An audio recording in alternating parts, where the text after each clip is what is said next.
Roko Mas Gareng. Sugeng dalu Mas Yoyo. Manut informasi ingkang kula tampi jenengan malah wis marambah makaping-kaping dipun timbali wonten keluarga besar Eyang Harjo Semito. Nggih niki wau kula pun disebawa kalian Bu Sri terus manyeng ngoten wah kelingan wis tau sowan mriki. Ping pira? Wah kula angger duwite pun entek lali Mas. Ora urus kaya ngono kuwi. Ampun dieling-eling mengke ndak mboten ditimbali melih. Oh ngaten nggih. Dadi tem mriki niku tetep fresh baru anyar lagi. Nah ngaten nggih. Wong mlaku mriki mon kula pun mboten kelingan aja dikandhani kali kanca kula.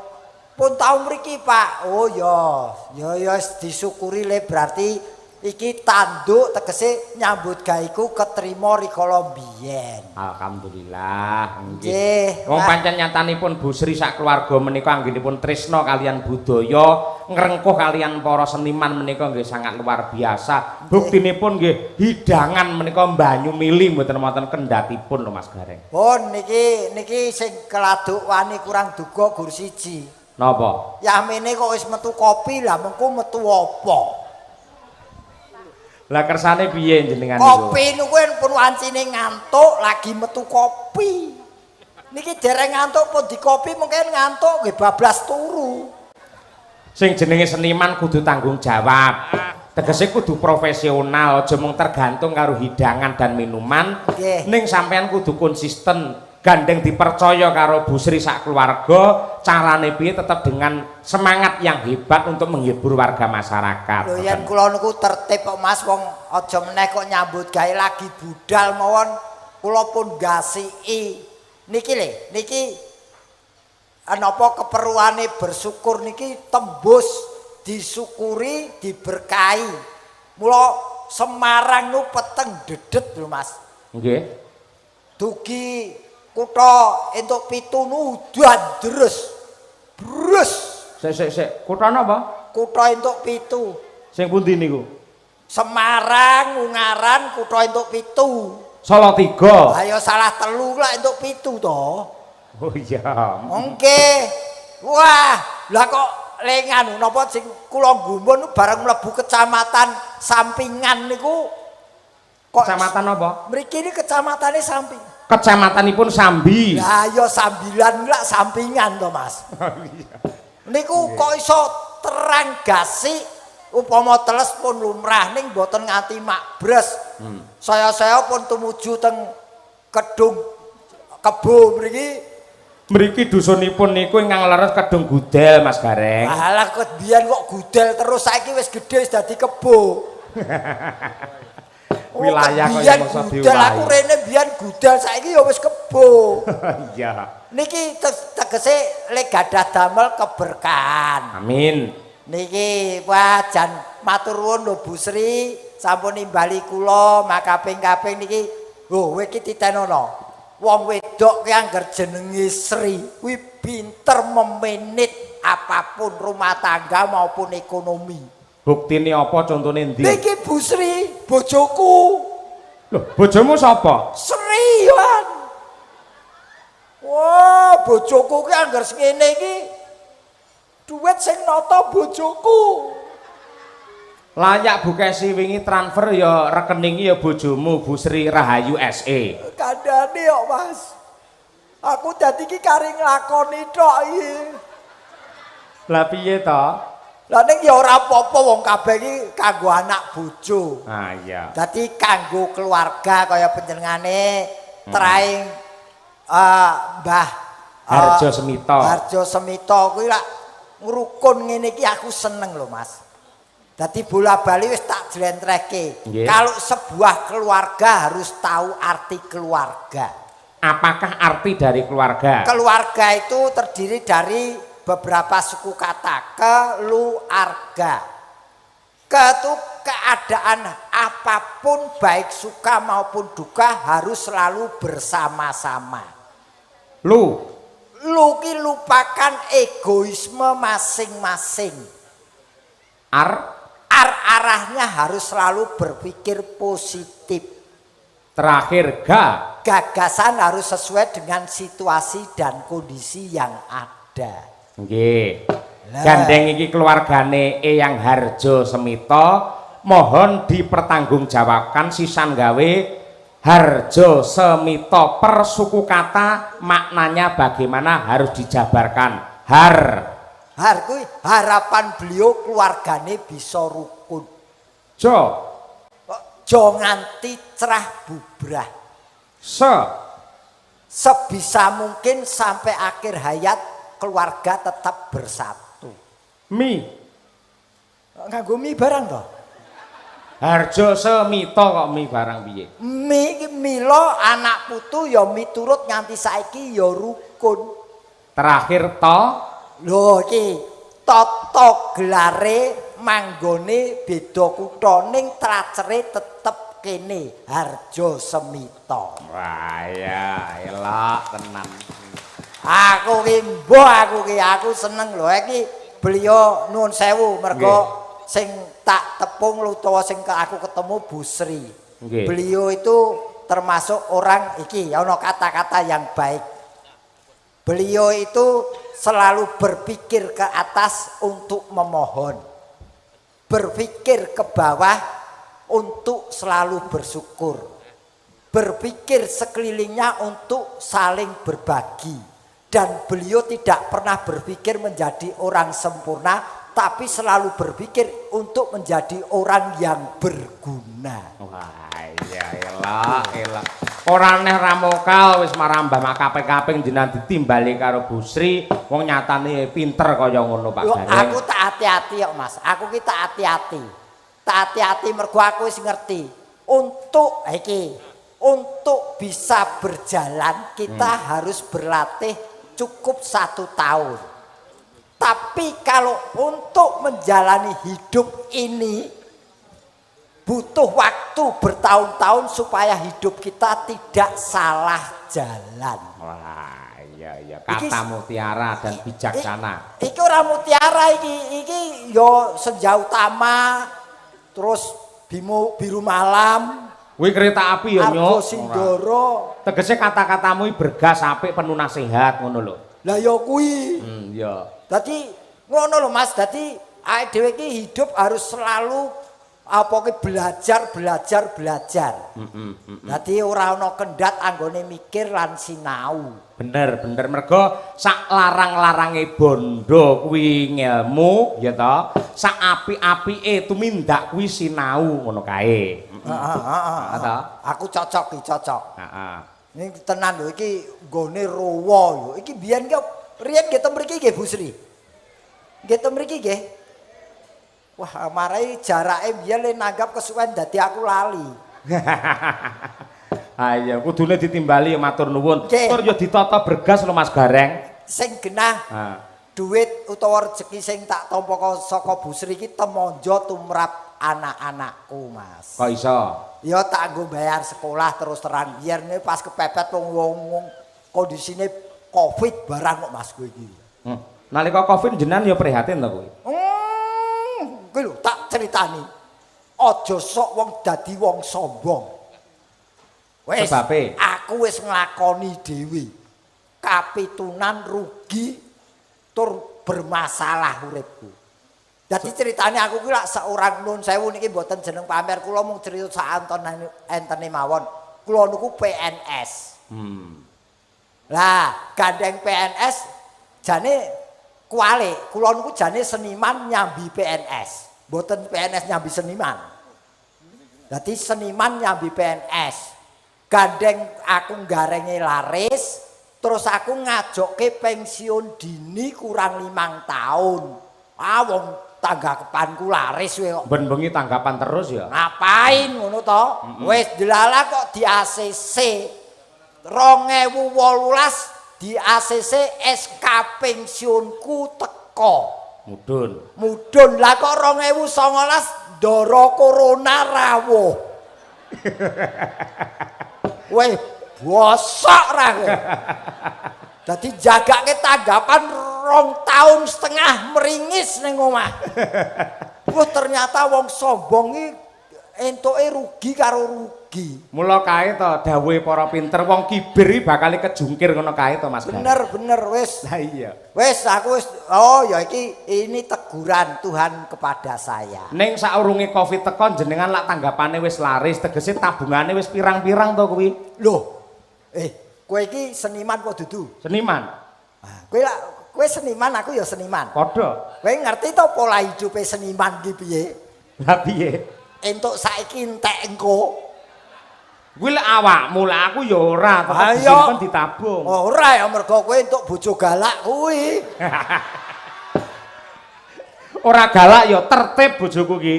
Bisa bedakne ora tertib karo galak. Iya ya, paling perbedaane mung tipis. Nyuwun sewu Pakde Gareng. Nun. Mudar kowe. Nyuwun sewu Pakde Gareng.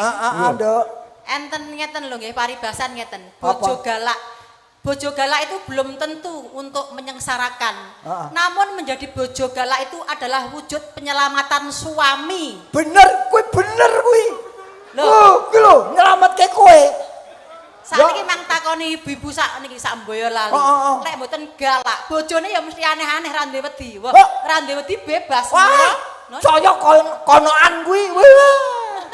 Ngapunten Bu Sri, benjing lek wayahan melih bintang tamune ampun Gareng nggih. Iki ngopo malah ngobongi wong omah kudune lek ngedem-edem Bu Kesi yo. Malah diprovokator kuwi lho. Lah timbangane kok ngamuke nyang aku. Loh, iki ngene lho. Kowe masih tak dus dina ping 1000. Yen pancen cintamu kuwi cinta sejati lan kowe kawahyon jodoh ora bakal pisah. Loh, aku ki ngomong ki nganggo teges. Apa kok aku ngarani kewahyon jodoh? Maknane ora mung kewahyon bojo, mergo bojo karo jodoh beda. Yen bojo? Bojo itu bisa dipisahkan oleh berbagai masalah. Tapi kalau jodoh yang bisa memisahkan hanya maut. Oh iya, apik. Dadi beda ya jodoh karo bojo. Wah, kowe kari milih. Milih piye? Ya kowe pilih jodoh apa bojo? Ya jodoh. Nah, lah mau neng mburi jare bojo. Jodoh lek ngene jodoh. Mau kena kalau Mas bojoku ngono, ora jodohku kok. Lah aku ora ngerti sing kok jabarne iki jebule apik jodoh. Mau bojo ora jodoh. Piye kuwi?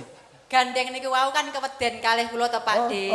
Dadine saniki malih jodoh. Ya mbiyen bojo, ning saiki jodoh. Mergo usia pernikahanku iku wis 15 tahun. Lah kuwi. Mula aku karo Mas Cahya Kuntadi pengen nulat lekase kekeluargaane keluarga besar Ibu Sri kelawan Bapak Andreas. Muga-muga jodoh sampai maut memisahkan. Amin, luar biasa. Tepuk tangan untuk istri ki luar biasa iki kan. Cinta tenan aku lek ngono. Pinter kuwi. Mau jare ngitunge ruwet. Kowe iki lambemu ngobong terus to kowe iki? Aku ya anggere ana kanca rukun Sri. Pakde Gareng. Nun. Nyuwun sewu. Jenengan tresno kalih kula kalih Mas Cahya Kuntadi to. Piye? Nah, lek jenengan pancen pinter tenan, lek wau ingkang jenengan terjemahkan kan Ibu Sri. Saniki coba jenengan terjemahke asmane bojo kula Cahya Kuntadi. Lek jenengan saged terjemahke, panjenengan mengke kula caosi napa nggih tali asih saking keluarga besar Bu Sri. Lah niki kanca-kanca pikantuk rokok sedaya termasuk niki dipun paringi sedaya amplop niki cacahe komplit 1 kru 50 orang. Nah niki mungkin kula bagi kali kanca-kanca matur nuwun Bu Sri, Pak Andreas. Termasuk niki lho, napa jenenge? Oleh-oleh bingkisan. Nah, ayo saiki jenengan terjemahane Cahya Kuntadi lek apik langsung tak bagi nang kene. Apapun saya lakukan demi rokok. Martabate kok kalah karo rokok iki piye kowe iki? Lah wong ki dopingku ki ya rokok ora. Ora ngrokok ya kecut, pipone anyar ora ndek rokok ngopo? Oh, iki sido lagi. Iki ya dirungokke. Ya sing apik ora. Jenengmu sapa? Lho. Mbak iki arep entuk rokok karo jenenge dalang ora apal ora. Sing tak eling-eling mereke rokok ora jenengmu kok. Cahya Kuntadi. Cah Blitar manggon ning Karanganyar, ya ora? Bener, Yo. Yo iki dalang sing nyambi dosen, ya ora? Bener. Kuncara asmane Dalang Sanggit. Ya ora. Tandange ngedapi-dapi. Dipek kesi. Ya ora. Pinter. 100 Pak De Gareng. Gur salaman tok. Oh, tenang. Mas Cahyo. Napa? Nyuwun sewu kula badhe kepareng nyuwun wedal sekedhap. Napa? Ngaturaken tali asih tondo tresnanipun Bu Sri sekeluarga kunjuk dumateng sedaya kru, yoga, sinden lan kru teng Jawi. Nah, niki ngajak jilut ya, Pak. Lho, entekane rokoke didom. Oh iyalah. Didom yoga. Lho kuwi sing pancen bagiane yoga kok pancen kuwi kok ya. Kowe entuk rokoke mergo aku wingi aku nyalek ora mbok pilih. Bojoku loro dhewe ya. Akeh men to bubu ngono. Sik amplope Pak De. Bojomu ki Sindene ya tenang wae, tenang. bojomu ki aja mbok kei rokok terus rokoke sak gawekno grobok ngono lho. Kanca-kanca pengrawit Pak De sik. Wah. Iki jane iki bojo dalam podhek poletor to ta? Mbok langsung di pasarane war madum stok sitok ora. Pak sesuk apa saiki? Sesuk ya. Ayo. Lah kowe kadung mudhun ya diserahke, mudhun war ngopo ngono lali kok. Wah. Bojo dalam yen ngitung aja meneh kok duit amplope didirat kok ta. Den rakelet. Mundur sik ngitung nang kono koclok iki malah ora. Lho ki saking gembirane mergo entuk Sekedap tak hitungin bonus. nang mburi. Wah, wis. Iki pikantuk bonus saking Bu Sri sak keluarga. Niki bikin ngaturaken soalnya Pak Dalang. Nggih. Kok kowe padune kowe meri kowe. Mari apa? Oh kowe iki wong lanang ki pancen cucuk lampahing keluarga. Ning yen bab keuangan tetep kudu wong wedok sing ngatur. Lho buktine ya ngono kok ya. Ah ora, padune kowe sing kepengin kowe sing ngedum kok. Wong kowe wis dikeki rokok lho. Wis to. Kowe ki lak trimo nyedot to. Lah terus? Nah. Kok nyedot piye iki? Iki kowe. Lah terus? Iki aku. Loh. Sing sampurnamil ki dalange. Awakmu ki apa kan remil awakmu? Endi? Rokokmu. Rokokku ora sampurnamil ku yen tuku dhewe gandeng iki dikeki ya sak olone. Lah kuwi biar kok rokok kuwi nggo. Apa? Kuwi ya kok rokok. Didol. Lah, Wong diparingi ya ora dirokok. iya. Wong kurang to kowe. Kurang apa piye? Mboten monggo mriku. Nek tenan lho niki kabejan tumraping seniman yen ditimbali piyai kados keluarga besaripun Pak Harjo Semito menika. Nggih. Mila seniman niku yen mulya ya ngungkuli raja. Leres. Nek pas rekoso ya sak ngisore kere iki tenan Mas. Nggih pun yen ngeten iki suguhane banyu mili ning anggar wis rekoso metune banyu putih tok glegeken. Karo nguyah nguyuh niki jenengan tak gelekke kanca. Ayo. Sinten? Janjane sing dipatah supaya ngasta ndalang ki ora mung aku tok. Ning sejatine iki duet karo Mbak Elisa. Lah, supaya Mbak Elisa matur dhewe karo keluarga besar Eyang Harjo Semito, mula panjenengane ben jumeneng luwih dhisik Mas Gareng. Nggih. Ku tak tang dang. Oke, monggo Mbak Lisa. Yuk.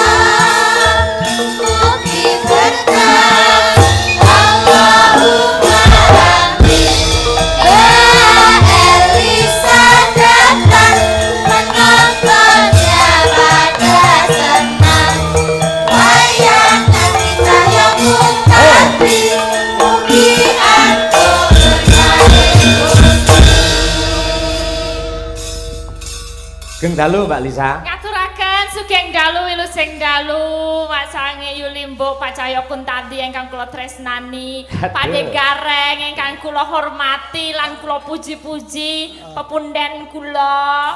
Amin. Minul yang jagat raya. Kemudian jagat raya. Aku kaya globe. Sampeyan aja kesusu seneng. Terbukti loh. Seorang gareng iki ora mung siji lho, saiki teng tlecek kaya tumo ning dindi ana gareng pletek gareng niku kan berarti minul yang jagat raya. Nek ya ora kaya tumo to. Kok turu pating tlecek kaya telek. Itu berarti kan berhasil toh Pak De. Sampai di istilahnya banyak yang meguru kalian panjenenganipun. Aku ora iso berbagi rezeki arupa duit ning berbagi rezeki arupa kepinteran. Kabisan, ilmu. Nah, niku lebih apa ya? Lebih mendalam dan bisa lebih durasinya lebih panjang. Nah iki wajan kabejan piyai mriki niki sponsoran niki Elisa sapa jenengmu niku lho sampun katulis kaserat Elisa Orcarus Alaso SSN MPSI sarjana seni mampu pesing magister psikologis jangan emosi waduh jangan emosi Mas Elisa ora pecus Orcarus Alaso. Orcarus Alaso. Injil leres. Orcarus Alaso ki apa nama marga, Dok? Boten. Laso ki Orcarus itu maksudnya ki shining. Nur nek cara Jawa. Cahyo. Iku. Ya, sama cahyo. Cahyo. Basa kerene Orcarus. Cahaya. Jane Orcarus karo cahyo iki padha. Plek. Gitu. Sama arti. Plek. Sama arti. Ning akhire ra iso plek mergo bojone galak. Iki esen ki kowe biyen sekolahe seni, leres Pak De, riyen wonten seni. Isi apa isi STSI? Isi Yogyakarta, jurusan pedalangan. Tapi wis isi ora STSI apa? STSI mbiyen ki Sekolah Tinggi Seni Indonesia. Terus munggah derajate dadi institut. Jare rektormu ki STSI sekolah tanpa sinau iso. Ora ngawur, tetep sinau. Lek sinau malah lebih ganda, lebih akeh. Ngono ya. Ning Nggih. Iki kamu betul-betul mencerminkan bahwa seniman sekarang tidak bisa dipandang sebelah mata dengan adanya seorang seniwati seperti kamu. Kok ngaten? Loh, kejaba pinter, wasis dan mumpuni. Loh, wis kowe iki paket komplit, pinter, ayu, bawaan apik, dadan besus iso diapusi. Niku sing poin penting. Kene diapusi. Ning sing baku ngeten Mbak Elisa jenengan perlu wigati menika matur kalian Bu Sri Sagotra nggih. Ibu kalian Bu Sri, Pak Andreas Sagotra sedaya kulawarga besar Harjo Semito. Kula menika kepatah dados dalang. Sejatosipun bengi iki nggih dalu menika kepatah dados dalang duet kalian Bapak Cahyo Kuntadi. Nggih, sampun rumiyin sanget nyuwun mendhawuhi saya sama Pak Cahyo untuk duet. Biyen. Nggih, nanging dilalah kersaning Allah. Menika kula wonten alangan. Nggih, alanganipun dilalah ibu saya baru sakit jadi enggak ada waktu untuk bisa kansen. Nggih, kencan bareng karena harus menunggu di rumah sakit lama. Betul. Dadi yen nyambut gawe separuh-separuh ya ora apik. Nggih, mekaten. Jadi kemarin saya izin Bapak Cahyo sama bisa diteleponkan pada Ibu Sri dan keluarga. Menawi kula nyuwun pangapunten ingkang kathah mboten saged duet kalian Bapak Cahyo. Ning upami Elisa sios dalang mengke malah bingungke Bu wong ngomongane pating pelkutuk ngaten. Oh iya, setetek yo ngerti aku wong yo sinau nggon dalang yo Pak. Kok setetek ki opo? Paham aku, aja sepelekake aku. Ya piye? Aja sepelekake aku. Sepelekake. Aja sepelekake. Setetek aku ora mudeng kok sepelekake. Aku ya iso tetepan walaupun mung setetek mboko setetek. Setitik mboko setitik. Ora seteteke diboko. Niku maksud kula Nggih niku kula saged lah. Saged. Nggih. Ning gandeng wektune ora iso, Nggih. iki ya nyuwun pangapunten, kepeksa ora iso. Boten sakit. Dilalah ini nggih kula mboten Natalan kalau wingi juga karena ibu sakit sama. Jadi emang waktunya sangat mepet sekali dan sangat mendadak. Pangapunten ingkang kathah karena yang utama walaupun kita punya pekerjaan banyak, walaupun kita menyukai seni, walaupun kita mencintai pekerjaan kita, tapi yang kita utamakan itu kasih sayang kita pada orang tua. Betul.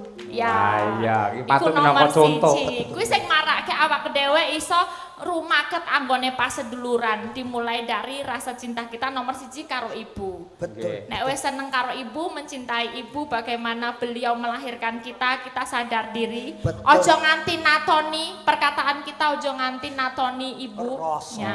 Seko awak dhewe menyayangi ibu, nanti kita bisa tuwuh rasa tresno awak dhewe karo bapak. Nek wis tresno karo bapak ibu, iso tresno karo sedulur kabeh, sak keluarga besar Harjo Semito iki mergo saka awet mung rasa tresno karo wong tuwa. Iki. Ngono lho, ya to. Aku kaya omongan karo Elisa iki kaya omongan karo ahli jiwa. Iya. Kok kandhani mambu pesing kuwi mau kok Pade. Ini sangat luar biasa ya mergo kebijaksanaan saking Bu Sri sak keluarga satemah panjenengane tidak mempermasalahkan Mbak Elisa. Monggo kemawon bebas mawon menawi Mbak Elisa mangke kersa mayang nggih. Syukur wadene mboten nggih mboten napa-napa. Ning ya nggih tamba napa nggih kuciwa penggali keluarga besar Bu Sri jenengan raketang sak kemperangan ya mayang rene. Oh nggih, mungkin kula limbukan wonten mriku nggih mboten napa-napa kula siap. Heeh. Ning saurunge limbukan jenengan nembang sik sepisan. Oh nggih, wonten pamundutan menapa? Mboten, menika alhamdulillah Saking mboten wonten. streaming nggih mboten wonten. Mboten wonten, merdika panjenengan kagem keluarga besar Eyang Harjo Semito. Monggo merdika Mbak Elisa. Oh Ayo. Sing nggih. petingan kanggomu, Nduk. Petingan apa? Kadung tresno, Nah, Pak. kuwi, Oke, nggih. siap. Nggih, kadung tresna sak bawanipun Mbak Lisa. Siap. Adung tresno. Gareng kemeruh ora. Nggih. Darminto iki. Apa? Darminto Oh sing. iya. Nggih. Rina wangi dadi ati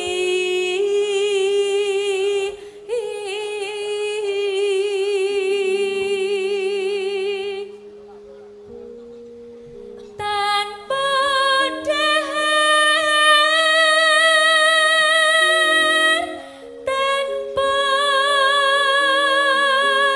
nendra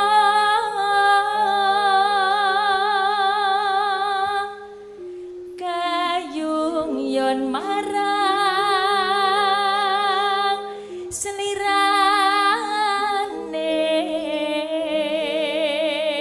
selirane tansah gumawange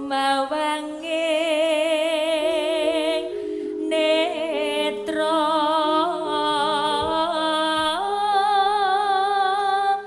jero ati kadung tresno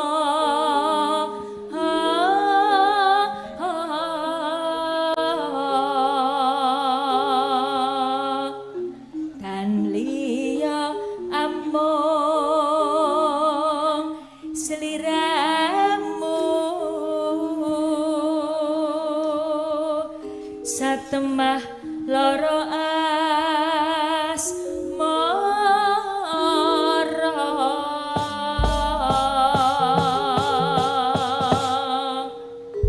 Terima kasih. Niki mangke digarap ala warga laras. Jadi sepisanan langgam, kedua dangdut ning slow. Siap. Wah, cocok, cocok. Nggih. Mas Gareng sing jogeti, wah mat iki. Oh, oke, oke. Oke, lah iya. Monggo Mbak Lisa, yuk. Lamat wis keton tejane yen kok keton mencara aduh wiraka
Pakde ngaturaken kadung tresna pamundutanipun Pak Sinten menika. Saking kula warga nggih. Nggih. Kadung tresna wah iki multi talenan apa? Talenan sing dinggo rajang-rajang Maksudku iku iki talenan. serba bisa. Talenta. Talenta Pakde. Wah, wis. Lah ben ketok serba bisane, saiki Mbak Elisa ben dalang rene. Lah kowe ngopo? Loh, aku nyimpingi nang burine. Golek dhek lali sing ngelekne sapa lek ora aku. Aku mbok iso ya lungguh ning burine. Lah iki intine lak ya supaya rena penggali Ibu Sri sak keluarga ngono lho. Tur ya supaya piyai kene ya do pirsa sejatine pancen si Elisa ki iso dalang. Wah, iya. Sak capet-capet. Ora mung apa? Sak capet-capet. Apa kuwi? Basa apa? Capet-capet. Capet-capet. Capet-capet, kok capet-capet. Kene Mbak, ayo. Kono. Masih ada waktu iki lumayan setengah jam, Mbak. Ayo kene. Setengah jam. Iki wis ana iki. Apa kaya. Iki anu sing dikersakne ngono dadi pemain spanduk ngono kae dadi ben ora kecewa. Jan. Anu tulung iki sing dalang Elisa. Kowe isah-isah ning mburi ngono. Dinggelmu mlocot ki ora ngono. Lah ku timbangane nganggur ngono lho. Nguyuh aku nguyuh. Ya Mbak kene Mbak. Ayo. Nyuwun tepuk tangan yang meriah untuk Mbak Elisa Orcaro Salaso. Nggih, persembahan untuk keluarga Bu Sri. Ya Mbak, maju. Tak pasangke mike. Loh, sing yo aku no asistene kok yo sampean iki enek-enek ora. Walah. Iso sila ora? Lek ora iso tak silakne. Ayo kene. Suwi ra metu lho iki Yan. Eling-eling aku iki. Aku tak ora nyawang kok ya. Aku tak madhep rono kowe tak. Buka si larepe pipis monggo lho pipis sik. Ayo. Gak aku ora nyawang kok. Ngono aku. Nggih. Dadi kesi kok ya sabar men ngono aku. Minta tolong ditarik. Ngapunten nggih Bu Kesi niki nggak bisa nali sendiri saya, jadi harus ditaliin. Oh, kowe upama bojoku. Iki aku sing ngono lho, karo bojoku wis diparut mesti wis. Kuwi lek bojomu, lek bojoku ki sabar darono kok piye. Oh, sabar apa bojoku nyawang ngono wis mekrok. Iki Bu, iki lho si Elisa iki lho bare tak sawang komburi ngono kok ya ngen gulumburi wah jan. Anu ojo kendo, ojo kekencengen ya. Sing pas wae ojo kendo, ojo kekendonen, ojo kekencengen. Kendo ora parain teratap wah jan sengele le apik. Ojo kenceng-kenceng ya. Ojo kekencengen, ojo kendo-kendo. Nggih. Angine pas ya. Iki cempolone, iya. Cempolo. Ya, semene cempolone. Ayo. Oh ya, penak iki nek. Pak, enak ya? Ya. Ya. Nyuwun sewu Pak Cahya. Dalem. Ana bata dirubung semut. Cakep. Sesuk-esuk Pak Cahya awas tak sampluk parut. Tak dukung. Saya ini kurang kenceng ya. Rumangsa Semut, rasane manis. Cakep. Nadyan kok sampluk parut mesti tak tangkis. Yeleh. Ana bata digecek-gecek. Cakep. Besok Pak Cahya digecek-gecek. Nggih. Ya iki. Monggo, yo. Ya gandeng awak dhewe dadi limbuk cangik. Iya, Mak. Iki kok kurang kenceng ya. Pak, aku nek kurang kenceng Anu ora dipaku. Sik, sebentar sayang, sebentar. Ini Wah, harus dikencengin dikit. Ah, gitu. iki Jadi pancen biar- Elisa golek perkara. Iya. Yang kabeh ki sing penak kan. Kalau nggak enak tuh bilang gitu. Wah, iki Kesi wis. anu wae nganggo anu apa jenenge? Napa? Mike. Kesi wis. Ya, Kesi wis brebes kabeh lho iki.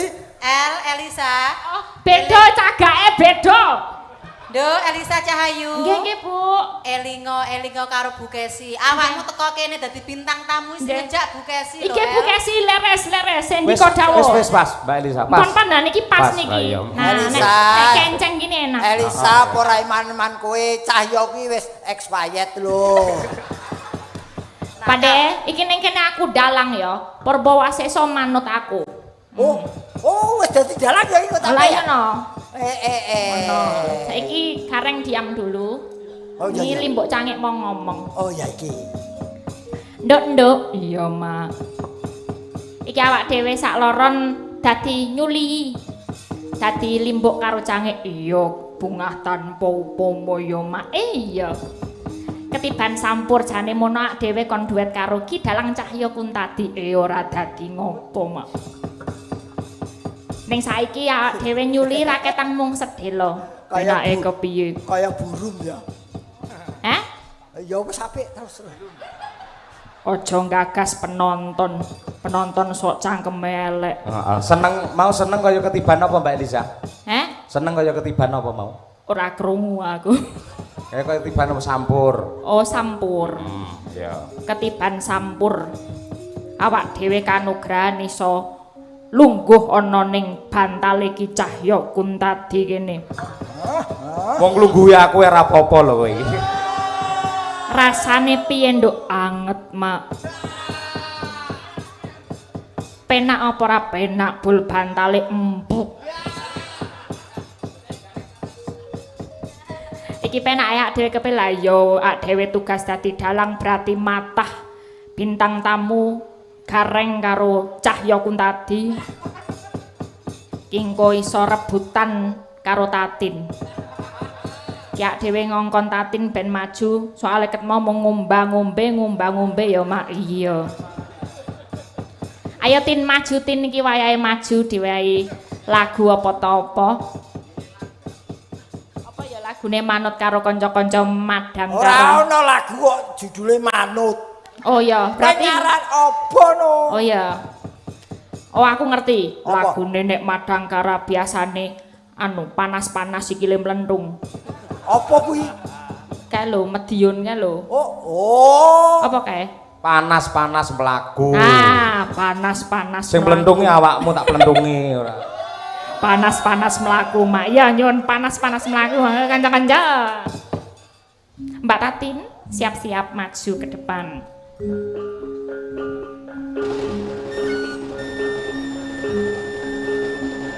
Sepur Argo Bromo segera diberangkatkan.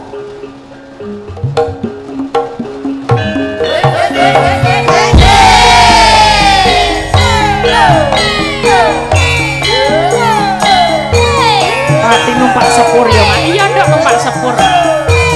Akeh usum mudik iki.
Selamat malam Sugeng Dalu Mbak Tatinku sayang.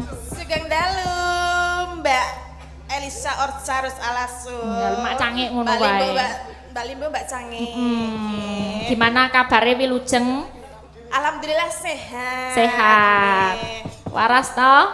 Ya waras, masa ya ora waras. Oh iya. Rene mau numpak apa? Numpak kendaraan. Numpak apa kendaraan? Mangkat jam piro?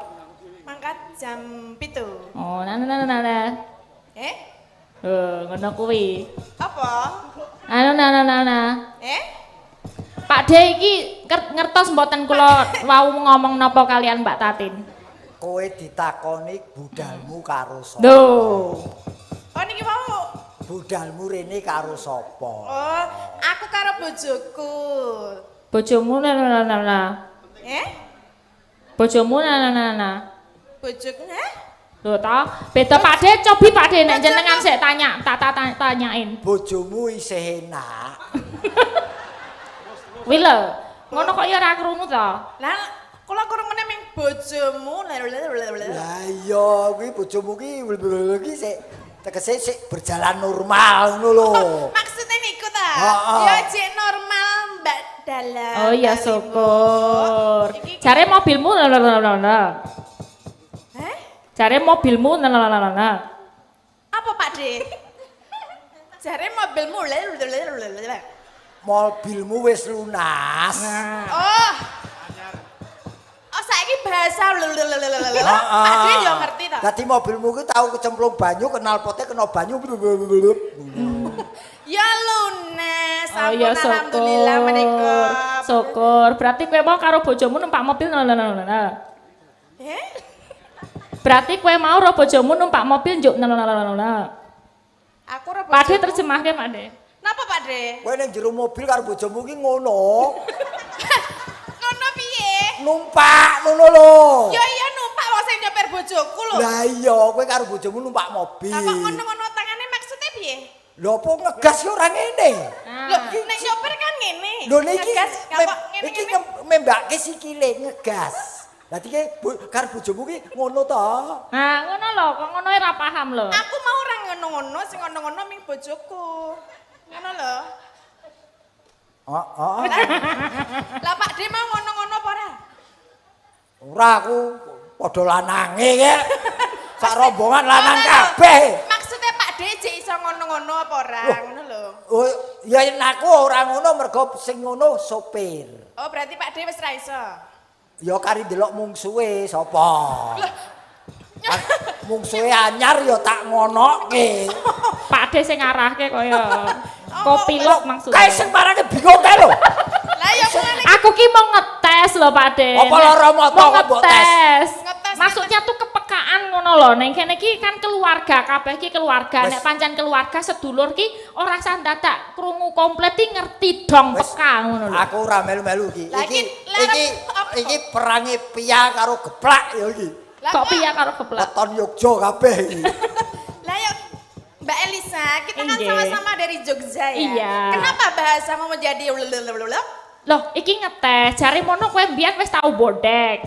Kan tak tes meneh apa ya bodek tenan apa omong kurang peka ngono lho. Lah wong Pak Dewe langsung kedengeran langsung paham ngono. Kowe Kok Mbak Tati ora ngerti. apa kok bodek ki apa? Bodek itu nggak bisa denger itu loh temennya. Oh sing obat flu kae Bu. Kayak bodrek. Bodrek itu. Lha iki Bodek. Dek nek muni budek ki ra iso. Artine bodek. Bodek. ngono lho. oh Nggak bisa denger. Oh, Rodo bo- sudorungon. Oh bodek. Bodek. Bodek. Budek. Heeh. Nek kita budek, nek Heeh. dia bodek. Oh ngono, ya wis dimaklumi sing penting ae dhewe ngerti tegese. Aku tetep ora ngerti tegese. Lah aku Nek ki- jan lho panjenengan kok iso ngerti ayo, wi bahasa ngendi jan? Aku ya mau ngarang wae kok. Tak kira iki ya Ya ngono kuwi lho jenenge seniman iki wis sing penting peka ngerti karepe ngono ya Pak De. Oh ngono. Ngono wong bola-bali wis barengan iki kudune sempak antarane aku kowe mudeng. Kok nganggo Waduh. Kok sih Pak De, iki mau muni piye? Aku karo kula Aku jenengan Elisa Rotatin. Elisa, kudu Heeh, sempak. kok kudu sempak Pak De. Sik kudu ngono kuwi Pak De karo Ki Cahya nek awak dhewe du kuwi. Lah apa? Pampers. Ora lho maksudnya Pikiranmu apa? Sempak itu apa? Sempak itu Sempak terdiri itu- dari dua suku kata, semangat dan kompak. Nah, antarane Pak De Gareng, Rocky Cahyo cetha sempak. Lah Elisa Rotatin kuwi yo kudu sempak ngono lho. Oh, Dadi kita semua harus semangat dan semangat kompak. Kok tak kira Nah. katok cilik ya lho. Eh? Tak kira katok cilik. Oto. Mbak Tatin iso apa ngucapake apa kanggo keluarga Pak Andreas Busri, Oke. keluarga Eyang Harjo Sumito. Sik sadurunge ngucap ki anake sapa mbok kon mulih kuwi. Iki Wong iki nonton to. wayang kok sedan kotak iki. Iki engko arep tak sangoni 100 kok engko ngewangi aku. Ayo mbok kon melu rene wae kuwi mbangane nang kono. Ah, itu sekali tempo dadi bintang tamu lho. Oh, engko bar iki. Aja cerewet semene iki engko sing bayari aku kabeh ngawut ya ora. Alah kowe Lara. bengi iki kowe karo aku kuwi melu kes. Melu Bukesi betul. Oh, padha andane. Ayo, Ayo kowe Mbak matur. Tatin. Nggih. Kagem keluarga Bu Sri kalian Pak Andreas mugi tansah pinaringan sehat nggih, lancar rezekine, mugi tansah apa jenenge? Apa lha apa? Kok aku dadi ngeblengkos sih. Mugi tansah pinaringan lancar rezekine, Rezeki.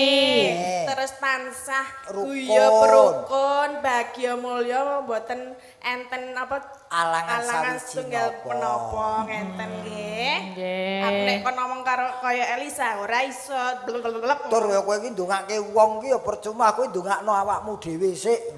Oh ya Mbah. Karena- Mbah. Babeh. Lah sama Aku meso aku lho Pak De, saya rada meso Aku lho. kepethuk tati tuwa men Mbah. lah ketok iki mbiyen ki kulite ki urung jengkerut-jengkerut ngene kok saiki wis Memang nek wis ngeluntong ngono to. biyen ki jek alus ngono lho jaman Aku ki- almarhum Pak Seno. Weton kraton. Dadi ora jarik tok sing tak wiru, kulit ya tak wiru. Oh ngono. Dadi ben komplit dadi sak Komplit. awake kabeh wironan. Aku kepethuk tati dadi tambah umur aku. Lah jenengan sakniki yuswa pinten Jal? Ora usah takon kok ndak mbok nyang. Kok dinyang sak menehi pira? Ora ya, ora. Tidak ada rahasia buat saya. Saya tahun depan 60. 60. Wis tuwek ya. Mulane kok diuni mbah kok ora gelem. Lah aku urung duwe putu kok. Apa nek mbah iku kudu ndek putu? Meh duwe putu lho. Meh. Nek ciri khase wong diundang mbah ki yen wis duwe putu, sok yen putuku lahir undangan mbah. Oh, 60 tahun kok urung ndek putu ya. Loh, aku tertib kok. Tertib ta? Oh, berarti iki belum mbah. Ya sepurane nggih. Sapa jenenge Om? Ah, kuwi leh wang-wangun. Om. Piye-piye om. walaupun lanjut usia, orang itu pengennya dianggap punya jiwa muda. Oh ngono. Jadi walaupun lanjut usia, itu pengennya dianggap berjiwa muda, tetap timur. Cah loro ki doar perebutan warisanku waduh. Ya ora. Kene mbah kono jiwamu. Wis iki saiki kowe kudu diketoke kaprawiranmu mumpung kepethuk dalang wedokan kuwi. Kok dalang wedokan? Kok dalang wedokan? Wedok. Iya dalang wedok ning ki cake kaya wong lanang dadi wedokan. Nah, Mergo dalang kok tetep sikape kudu kaya wong lanang. iya Wong bener. lanang. Nek dalang wedok iki malah penak apa luwih gampang apa luwih angel? Lho, Angel dalang wedok kuwi. Angele piye? Angele iki nggo nyabetke wayang kuwi ora seprigel karo dalang lanang. Ora iso? Ora iso seprigel dalang lanang. Mergane? Mergane iki delok ya.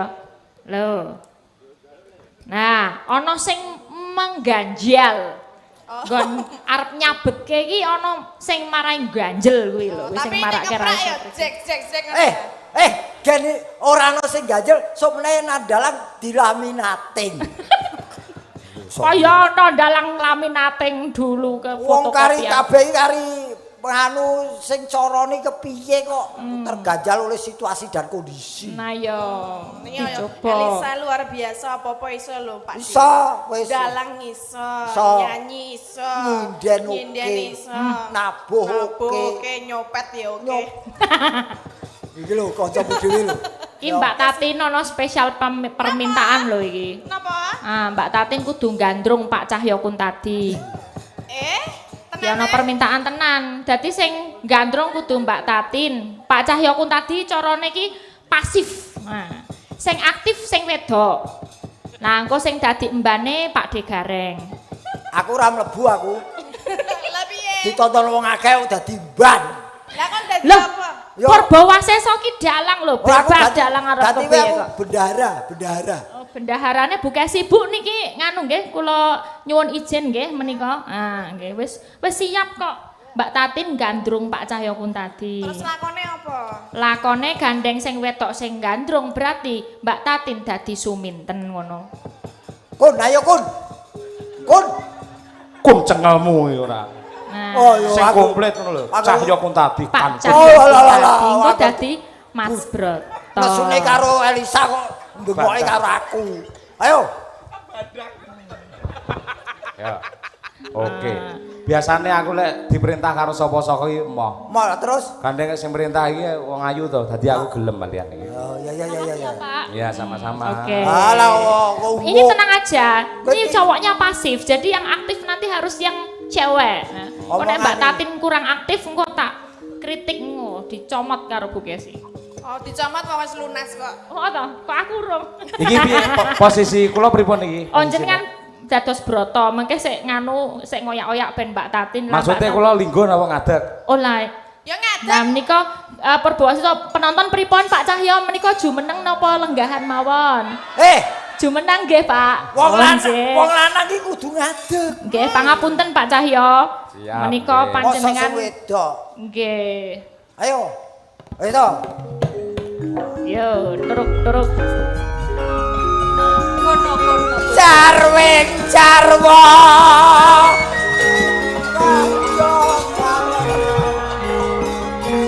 Pak De bareng nyiarin dulu ya Pak De. Iya. Nun para rawuh. Gandeng pemainipun ketoprak namung kalih moga kula aturi kundur mawon. Aja no. Nyiarke sing apik ngono lho. Nggih, dalu menika giaran ketoprak Cahya Kumala. Kanthi sesirah apa? Kanthi ira-iraan. Kairan. Nggih niku lakon apa? Suminten gandrung. Suminten gandrung. Suminten itu. Gandrung. Tok tok tok tok tok tok tok tok tok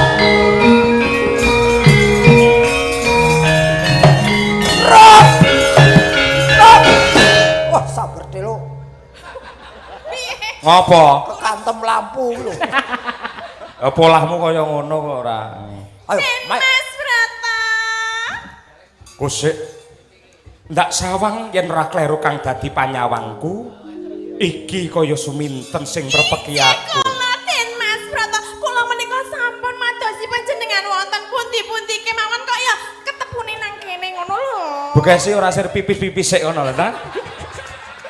Den Mas, Kepiye kula suminten? menika madosi panjenengan ket wonten pundi to? Kusik Toko ayo, kudune kowe lak ya ngerti karo tata krama. Lah napa to? Kowe iki wong wadon.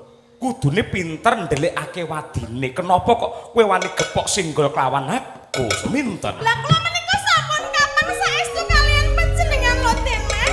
Banjur yen wis ketemu karo Mas Broto, apa sing bakal ndok tindakke ae? Kula pengen ngomong sethithik kalian panjenengan. Mara kage matura sing ndok karepake kepiye? Den Mas, menika wiranipun kok mboten sae kula benake to Den Mas.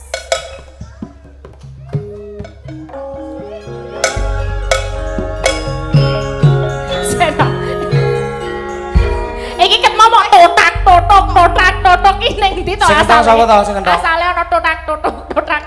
Kowe iki ra pinter sik Mbak. Sampeyan dadi Mas Broto dulu, tak ajari carane ngentong sing apik. Ma aku Wis to. aku kadung anget ning kene kok. Ma. Wis to, ndah. Ben Oh, ngerti ya. carane ngentong. Sampeyan lak pemain wayang wong, Oh, rung kulino ketoprak, ben ngerti kentongane Ya ketoprak. aku seneng lho, kae wis mulai abang lho, Kesi wis mulai abang lho. Terus lho ya. Oh, ora bar iki terus biru kok Dek. Masamu. Ayo. Lah kowe ganggu lek kowe ketoprak. Ora wis tak tonton. Tonton iki, tonton tenan iki. Serius. Tutuk. Kowe ngerti ora bedane maling karo ketoprak? Apa? Kesuwen ya kuwi ya. Den Mas, Piye suminten? panjenengan menika mboten mangertos glagatipun kula. Glagat sing kepiye sing ndok karepake? Nek jenenge wong tresna menika rak nggih kados ngeten iki napa kados panjenengan mboten kraos atinipun panjenengan menika napa mboten kraos to Den Mas? Sing kok demek kene sing obah kok liyane. Den Mas. Kusik ngene. Suminten. Apa kira-kira kowe ora kulak pawardo adol pangrungu lamun to Den Mas Broto wis duwe pacangan? Saya tidak peduli. Gegantilan kemayune ora. Den Mas, kula Ketoprak saya tidak peduli. Mengko dhisik kok ngacung-ngacung terus to niki iki kula menika tresna saestu kalian panjenengan lho Den Mas. sing dadi mutiaraning uripku Kusik. Ah, Sing dadi arep nanti. Ngene ae Diar. Oh, Diar. Kuwi jane Suminten apa copet bengak-bengok ora. Oset to. Lah kula menika mbok panjenengan ora mesakake apa piye nek Mung cempluk warsiah sing pinter ndongkel katresnan jati ingkang tumanem oning tumtuming jejantungku. Mula sing gedhe pangapuramu katresnanmu kepeksa ndak tampik. Pik. piye sapa? Ndak tolak tegese. Sapa mau jenenge? Sapa mau jenenge? Cempluk. Cempluk warsiah. Cempluk warsi ya? Heeh. Konen rene. Iki kowe ora ngerti sing jenenge cempluk warsiah? Durung. Kae, cempluk warsiah ya iki. Lah, mburine iki ingon-ingone. Aduh, kowe biyongku biyong. Rene ta biyong.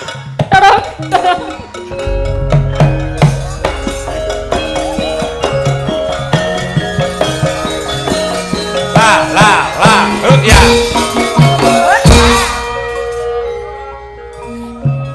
Biyong, Apa?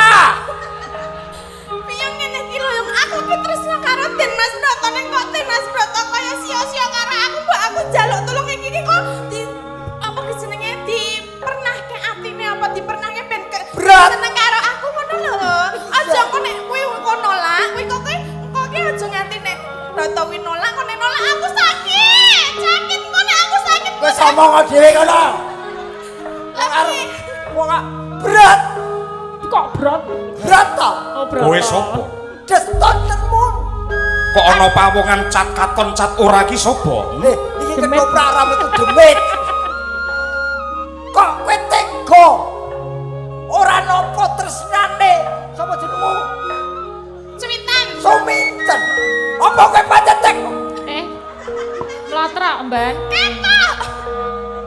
Apa kowe ora eman nyawang ayune Suminten?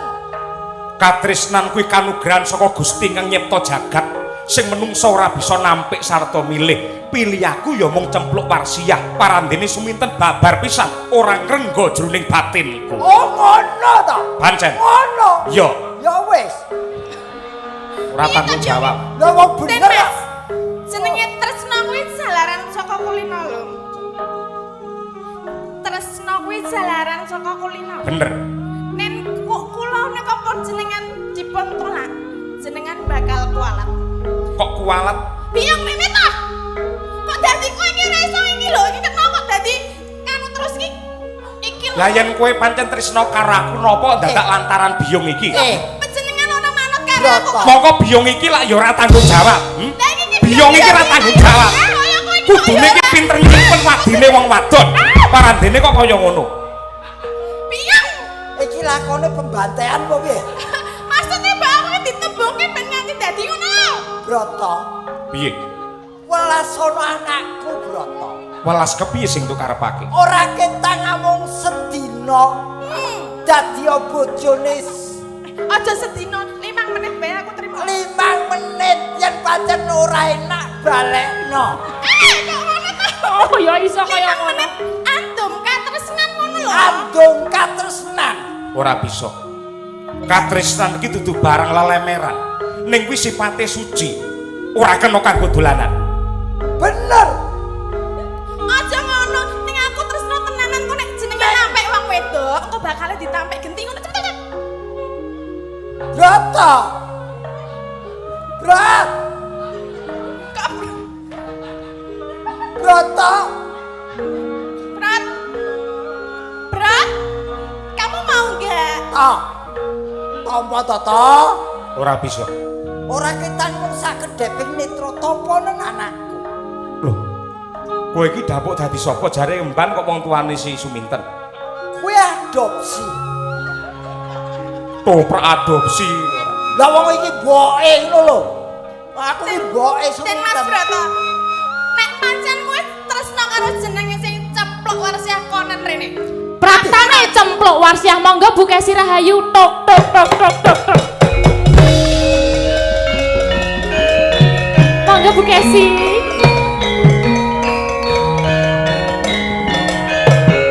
Tok tok tok. Kok malah aku sing dadi cempluk. Ora iso. Iki ora Ayo Bu. Oh. Oh yang karo iki aku. Bu Kesi dados cempluk nggih niki penonton nggih. Aku Aku metu saka anggota ketoprak aku. Tidak bisa.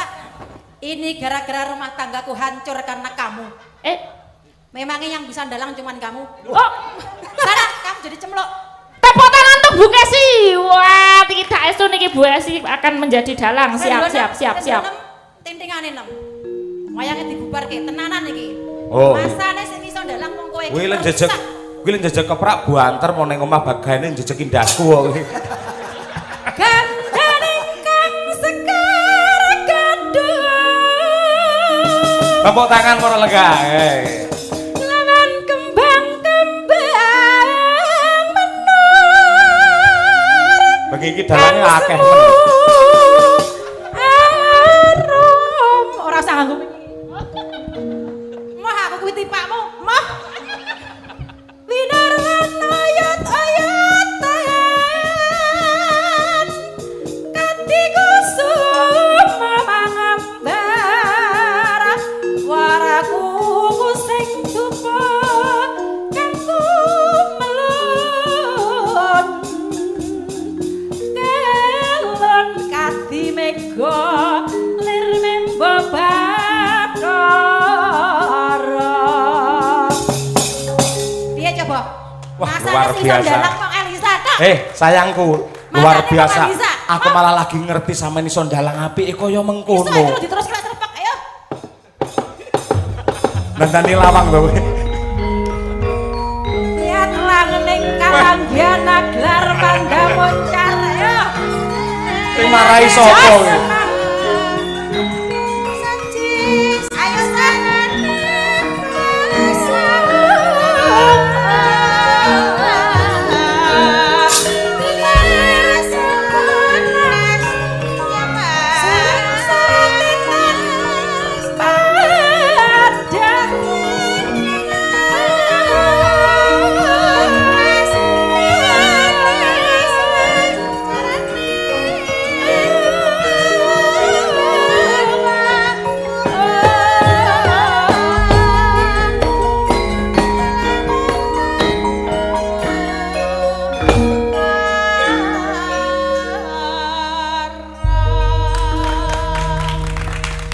Sampean bae kaya pinter men to. Gak usah ditepoki. Ora usah ditepoki. Kok apik aku ora tau sakit. Sakit Elisa mbok lem-lem mbok pangku. Pangku aku wis 2 minggu ra mbok kapak-kapake nang omah. Aku ra melu masane. Iki gara-gara gareng iki lho, gareng iki lho. Nek kene ketemu Elisa aku gak digawe. Apa kuwi? Apa kuwi? Aku janjan Aku yo pinter sing dalang. tukang Aku yo ngobong. pinter dalang. Iya aku percaya, aku perkara awakmu percaya. Apa kuwi? Aja meneh kok dalang ngremus bojo iso. Ya wis tak ngapura. Ning aku disayang sik. Wah, Dicium. yen pancen kowe ora gelem, kene tak wakili. Aja. Dicium nang Tinimbang arep Elisa. timbang diwakili gareng tak cium ya ora apa-apa. Matur Ayo, suwun, ngapunten, sapa? Bu Sri. Sapa sijen sing nesu sapa? Kene. Kok jo arep nganesi, Dek? Sudah. Ini cuman fragmen saja. Nyuwun sewu Bu Sri, Pak Andreas namung geguyonan. Ning aku asline ya iso ndalang, aja mung Elisa tok sing mbok konok-konokke. Ya lek anu iso ndalang gawe grup dhewe kono apa piye kono. Sudah, duduk lagi. Ayo, Sa. Lanjut. Luar biasa. Saya sok guyon jenenge geguyon ya kaya ngene iki. Ketoprak bar ki. Baro. Balike separuh. Aku bayarnya penuh Bar iki bar. Wah, jan iki pancen yen iki kowe ora tanggung-tanggung. Elisa Tatin ki wis digodhog rampuk paribasane. Heeh, diplites ora iso mati. Ora iso mati. Wis ana wae kepinterane sing kudu ditokke. Mula mumpung iki ditimbali Bu Sri ning tlatah kene ditanjakke. Iya, genah. Ayo apa? Aja meneh kok kon nembang kon joget kon ketoprak kon usung-usung gamelan ki lho iso. Ora iso, ora iso. Wah iya. Kon gendong Pak Dre ya iso. Pilih gendong arep pamburi kene. Ya. Oh, Ya. ayo kanca-kanca yoga bubuk sik ya. Kuwi Mbak Tatin kon nembang ngono lho. Nembang ki. Nggih, niki ngaturaken lagu Banyuwangen menika pamendutan. Oh, nggih. Apa lagune napa niku? Gerajakan. Oke, gerajakan. Monggo dipun aturaken lajeng kemawon. Nggih, nderek mawon. Anu. Monggo dipun aturaken Gerajakan Banyuwangi. Yo, dados.